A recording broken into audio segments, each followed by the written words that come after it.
Good evening, everyone. I'm Jamila Mizik.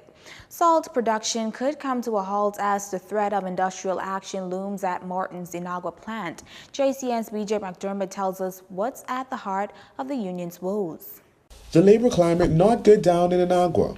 The Bahamas Industrial Manufacturers and Allied Workers Union is gearing up to strike on the grounds of discrimination. You see, according to Union President Jennifer Brown, negotiations for a new industrial contract have been ongoing for quite some time now, with no favorable outcome.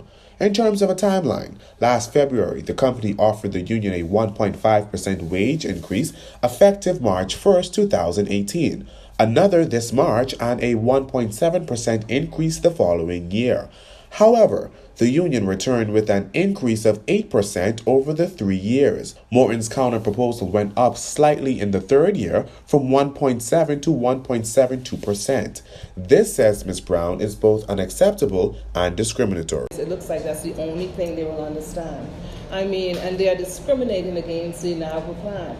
All their other plants, the wages are highly exceed Inagua employees. They've exceeded the wage. We are now trying to get what the other plants have been getting from 8-10 years ago. 8-10 years ago, and they think 10 years later now, they think it's difficult. But it's a problem to give it to the workers. We feel it's just discrimination because of the color of our skin. Now the union, which boasts a membership of 84, has been calling on the government to intervene and assist with the negotiating process. But according to Mrs. Brown, little has been done. The only thing they've done is arrange a date for us to meet. As far as to say, well, intervene or say, okay, well, decide and you need to do this, and nothing. Even during the negotiation, they just sit and listen.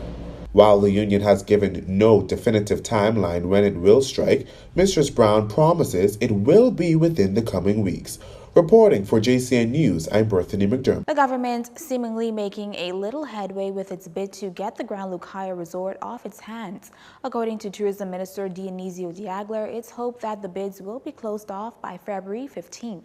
Then there will be an evaluation period, paring down those who had submitted proposals to probably a small grouping, and then the government will evaluate which one they feel is the best.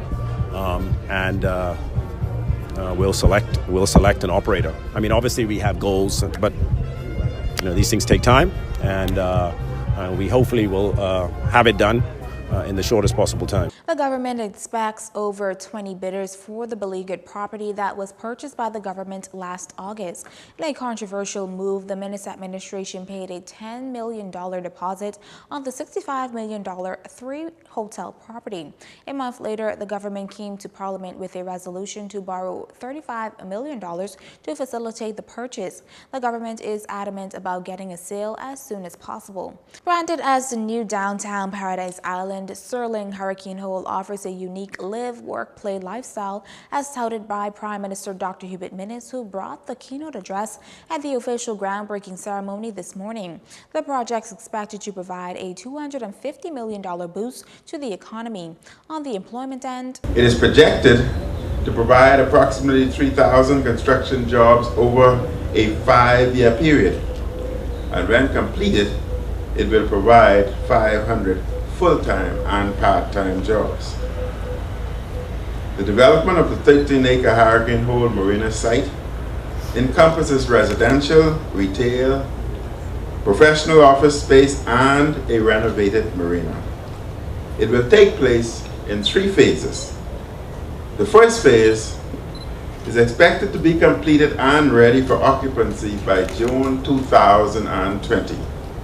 It includes repairs to the existing 90-slip Hurricane Hole Marina, the construction of 16 residential units, 15,000 square feet of office space, 20,000 square feet of convenience, commercial, retail, and 2 restaurants. The project's second and third phases will include the construction of 50 to 70 residential units and townhouses respectively. Sterling Global is also developing a new high-end condo triplex on Paradise Island. Beach House Villas, also on Paradise Island, Courtyard Marriott, downtown Nassau, and Ocean Terraces on West Bay.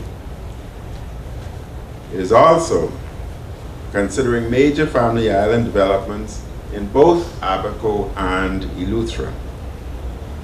Sterling Hurricane Hole will enhance Paradise Island's international reputation as a premier destination.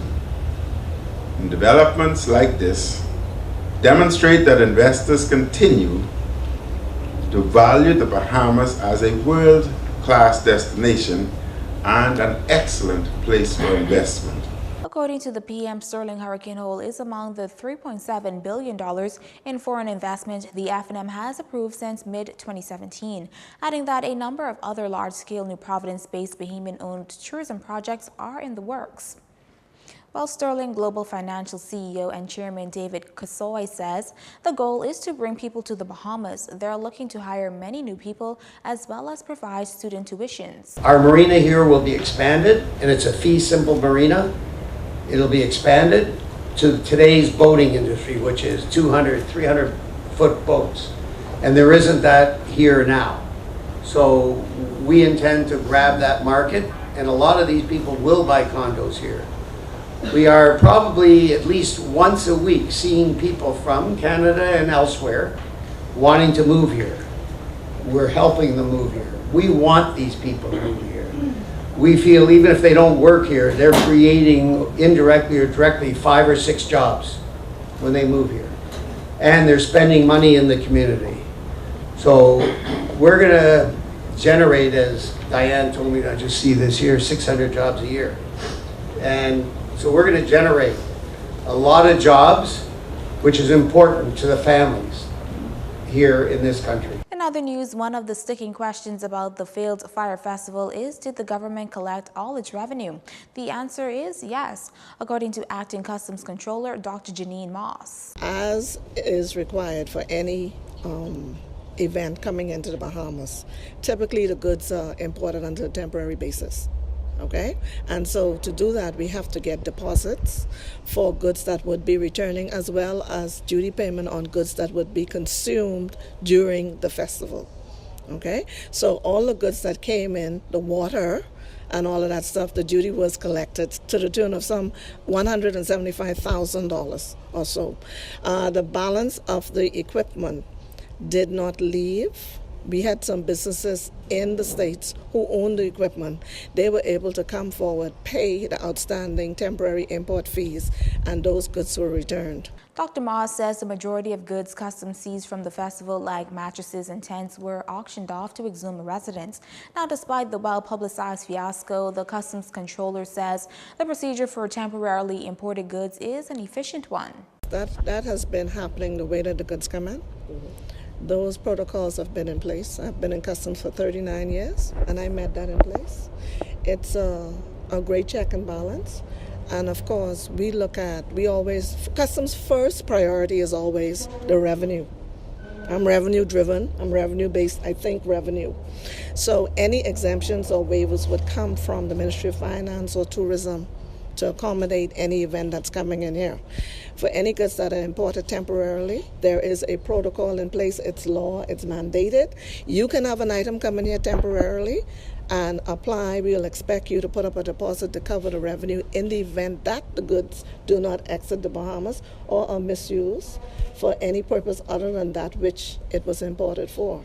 Fire Festival was marketed as an exclusive luxury experience. What attendees got was an entirely different experience, a remote island with little to no running water, electricity, or food.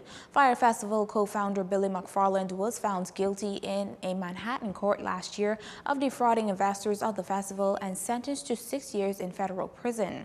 You're watching JCN News. There's more when we return. This segment of the news was brought to you by Alive.